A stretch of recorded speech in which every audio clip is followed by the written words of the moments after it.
Thank you, Mr. Speaker, colleagues. I stand before you guys today to present SB294.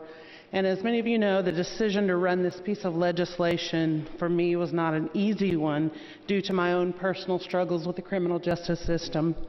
But I put a lot of time and heart and studying and energy into this. SB 294 will eliminate life sentences without parole for juvenile offenders. Ultimately, with my research, I concluded that not only does the state of Arkansas not comply with the most recent U.S. Supreme Court decisions, it could be held in violation and the state could be in jeopardy for being sued for millions of dollars. SB 294 will bring the state of Arkansas in compliance with the most recent U.S. Supreme Court decisions.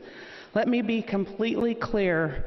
SB 294 does not guarantee the release of anyone from prison, but rather ensures that a juvenile who commits a serious crime and who has been charged and as an adult has the opportunity for parole after, the key word after, they have served 20 years for a non-homicidal offense, 25 years after first-degree murder, and after 30 years for capital murder. This is not a get-out-of-jail-free card. This is only at the discretion of the parole board. And life could still mean true life. Again, it's at the discretion of the parole board. In all honesty, in reference to the prosecutors, at first they weren't completely in love with this bill, but they have worked closely with us to ensure that we all came to an agreement with what was best in regards to public safety and being in compliance with federal law. Currently, there are approximately 110 cases in Arkansas that will be impacted by the Supreme Court ruling Miller versus Montgomery. This would force the state of Arkansas to re-sentence all of these cases. As a crime victim, this would be devastating to me personally, so I can speak truly when I say that it would be devastating to all of these families. Additionally, this is going to save the state millions of dollars in litigation expenses, as well as save the state millions of dollars for not having to house individuals who have shown and proved that they can be released back into society.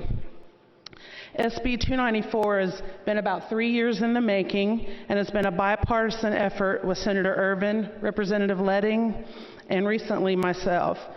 The biggest concern for me in all of this has, of course, been the victims and their families. Added in this legislation is a requirement that the parole board will inform the families of any proceedings that will occur in regards to the offender. This was a must for the Arkansas prosecutors, and I would not have entertained the idea of running this legislation without the victims being regarded in the utmost and respectful manner. Again, the change in this law is consistent with several of the Supreme Court cases and will encourage juvenile offenders to work towards rehabilitation in order to be released after they have spent a significant amount of time in prison. Again, this is not a get-out-of-jail-free card. I will conclude that we will be in compliance with federal law, and this is the best option for the citizens in the state of Arkansas, and I would entertain any questions. Seeing none, I appreciate a good vote. Representative Petty has explained the bill. Would anyone like to speak against the bill? For the bill? Representative Petty indicates she is closed for the bill. The question before the House is the passage of SB 294. Prepare the machine, Mr. Clerk.